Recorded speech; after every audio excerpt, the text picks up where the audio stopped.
Greetings and welcome, ladies and gentlemen. It is me, of course, the one and only JRPG here at your service, and today I'm planning to review Kingdom Hearts II, the final mix version for PS4.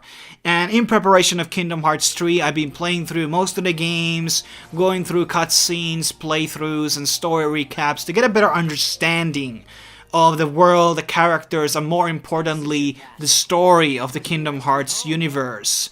And I'm kind of reviewing this game from a lens of a new fan rather than from a nostalgic point of view, and kind of putting the game review in a modern day context. How does it hold up in a modern day? And Kingdom Hearts 2, the final mix version, is pretty much similar to the PlayStation 2 version. However, obviously it's available on PS4 and PS3. And it's also in high definition, and it has certain tweaks and has added, cutscenes in it, which kind of makes it a bit longer version from the original. And I have to say that it still looks pretty good even to this day. Like, the character models look like, pretty high quality, while certain textures on the level designs may look still like they're kind of taken from PS2. But for the most part, I think the game still looks quite decent, and it didn't look bad in the way that, it kind of stopped me from playing or made me find the game unattractive. Obviously, something that you can't change on a remaster is the amount of how large the levels are. So obviously when you go through that black hole, which is the next portion of the level, there is that, half of a second, loading screen, what happens when you transition from one point of a stage to another point of a stage. And that's something that cannot be eliminated on, remasters, and that's okay. The loading screens are really not that bad. It's just that you can definitely see that it was made for PlayStation 2, given the fact that how small certain rooms or stages in, certain levels were. And as for the story, it's a very, very long one to go through all of the games and explaining what games you should play prior to Kingdom Hearts 3. I would argue that Kingdom Hearts 2 is probably the most important game to be played before playing Kingdom Hearts 3, and also Birth by Sleep, which were all actually bundled in this PlayStation 4 bundle, which comes with Kingdom Hearts 3 and every other game except the mobile ones, which don't understand, to my understanding, don't have really big meaning in the whole story of things. And in terms of all of the games that I've played in the Kingdom Hearts series, the first game has aged poorly. So what you have to understand in the context that the first game had kind of clunky combat. It was also camera-wise kind of bad. And what the second game did really well was fix that combat system, make it more fluid, make it a more smoother experience, and also fix the goddamn camera, okay? And that was really, really important. In a lot of ways, the Kingdom Hearts 1 and 2 are similar in a lot of the other fashions. I don't necessarily agree with the button key mapping choices that they had, like using the menu in combat. At times was kind of frustrating. It's kind of just jumping and smashing, attack button most of the time. I think that's really worked out. You don't really need to use magic really much in this game, and they did improve the magic system quite a lot from the first game as well. So the second game is probably the best in the series.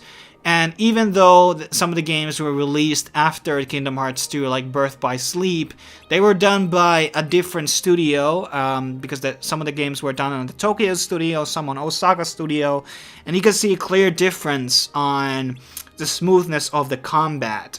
And because of this, I think, well, for the most part, Dream Drop Distance and Kingdom Hearts 2 have the best combat out of all the games, which are not really clunky or feel very unsmooth.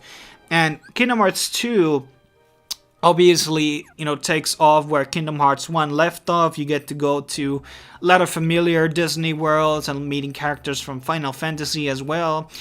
And you essentially follow the footsteps of, Sora and his journey to find Riku. And then there's this whole Organization XIII that has appeared, which already appeared on Chain of Memories, which takes place between 1 and 2, which makes it confusing, by the way, really confusing, because even Chain of Memories doesn't do a very good introduction on the organization and explaining every aspect of it. That's why there's like a total spin-off game, which you shouldn't probably play because it's not very good in terms of gameplay. And the musical aspects and the combat are pretty good in this game. I like the story, but given the fact that it's almost like 25 hours of the main story plus the extras of like going the 100% complete run, it's not really progressing the story that much. The Organization XIII characters, which are kind of the villains here, I mean, they're kind of anti-villains. It's not really, they're not pure villains. I mean, they're heartless people, but it's more complex than that in terms of psychology. Are they good or bad? When you inspect the moral reasonings, what they have is that they were kind of didn't really do much of introduction to these characters, who they were. They just suddenly appeared in front of Sora and then they were pretty much killed off. They faded into darkness or whatever. And to me, that was not very smart in many aspects, that you didn't really, you just gotta build up characters. They kind of remember me of Akatsuki in Naruto, and I think they should have done a proper build up for the characters like that animated pretty much well in manga. Kingdom Hearts 2 is probably the best game in the series, as I probably mentioned already. In terms of an action RPG, it's pretty good. It's not like Final Fantasy 15 though. It's kind of like a prototype to that. There's some aerial combat, there are some customization, there's magic casting, but for the most part, it's pretty simple combat unless you really played on the most hardest level where you can really get some difficulty through the game. The easiest version is pretty much just smashing buttons, and I only played really for the story. To me, Kingdom Hearts is not truly like the most enjoying gameplay experience when you think about it. It's not like somewhere you want to grind a lot of this stuff, or you find appeal into equipping items and doing certain setups for Donald and Goofy and other guest characters that appear on the game.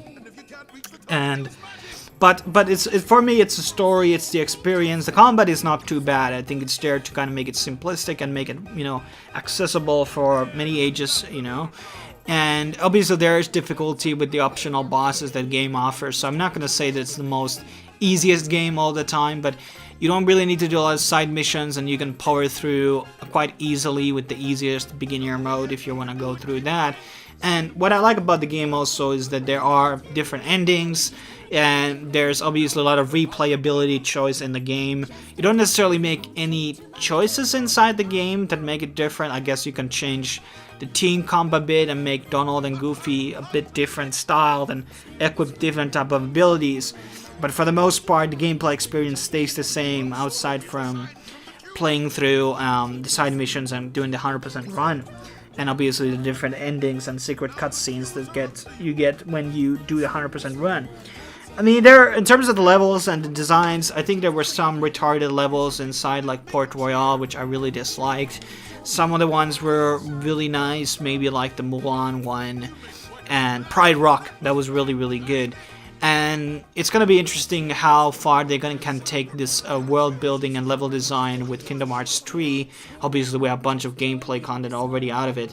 But I think that Kingdom Hearts 2, if you want to get into the series, let's say that you want to play Kingdom Hearts 3, but you want to have some type of an idea of the story, you should probably play Kingdom Hearts 2 out of all the games and watch everything else as a YouTube recap. There's one good series by one guy who's like 10 minutes recaps of all the games. And Dreamed Up Distance is not really that bad either. It's like a Pokemon mixed with Kingdom Hearts. But everything else, well, Birth by Sleep is something that you might get into, but I think the combat was a bit too sloppy for my taste, and I didn't feel pleasure playing it. And Kingdom Hearts 2 is definitely the best game in the series in terms of almost every aspect, the musical scoring, the characters, the progression. While the story is interesting, I do think that there were, well, it's not really blatantly clear, or there are a lot of twists in it, and some people can advocate the story being kind of confusing, and I can understand where they're coming from. It is kind of weird and mysterious in a lot of ways, because you don't tell. When you're wearing these organization cloaks, you don't know who is who. if you you know, don't recognize the voices. One problem with this PS4 version of the edit, and I guess the PS3 version as well, is that to my knowledge there is not a Japanese dub available, which is something that I would have wanted to try out as an option instead of the, you know, the English dub, which is not bad, by the way. I think they have they have the guy who was Saruman, you know, Tommy Lee, no, Joe, fuck, I don't remember the name right now, but anyhow, so there's a really good cast of voice actors in Kingdom Hearts 2. Usually when we're talking about JRPG games, aside from Final Fantasy series, a lot of the English dubs have been pretty cringy and horrible choices for castings, but in this one there is a very good cast of voice actors in the whole roster, which I enjoyed. It doesn't ruin the experience or break the immersion. Obviously there are certain things that are dubbed better in the English version versus Japanese, like when you're translating the Goofy or Donald into Japanese, there are certain, you know, certain difficulties there, or Mickey even. There are certain distinct voices that they have to have, but I mean, they have done pretty well as well. I mean, you should listen to, like, Japanese Darth Vader. I mean, come on, that was pretty horrible. But, I mean, I liked Kingdom Hearts 2. It's a good action RPG, and it has aged reasonably well. It can offer you a main playthrough of 25 hours or so, and if you're going for the full completionist, up to 40 hours, I guess.